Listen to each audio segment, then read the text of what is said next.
আল্লাহ তাআলা বলবে, ও বান্দা শোনো, দুনিয়াতে আমার কিছু এমন বান্দা ছিল, তাদেরকে আমি আল্লাহ গরিব বানাইছিলাম।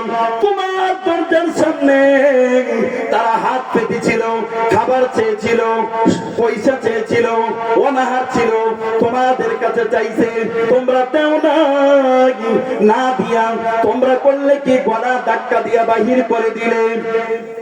তাদেরকে যদি দিয়া দিতাম আমি আল্লাহকে দেওয়া হয়ে যাইত। জোরে বলেন সুবহানাল্লাহ।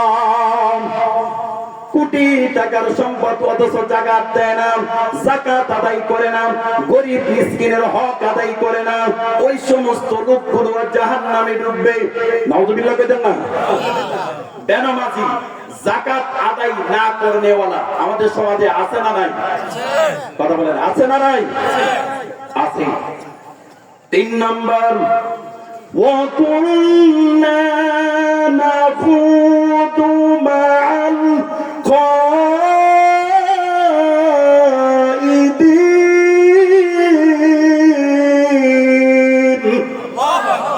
আল্লাহ তাআলা পবিত্র কোরআনুল কারীমে ওই জাহান্নামীরা বলেন, وَكُنَّا نَخُوضُ مَعَ الْخَائِضِينَ। দুনিয়াতে দেখবেন কিছু মানুষ দোকান পাটে বসে, যারা ইসলামের বিরোধিতা করেন, কোরআনের বিরোধিতা করেন, আলেম ওলামাদের বিরোধিতা করেন। কিছু লোক আছেন নামে মুসলমান, অথচ তাদের পক্ষ হইয়া ইসলামের বিরোধিতা করে, গীবত করে, সমালোচনা করে। আছে না নাই?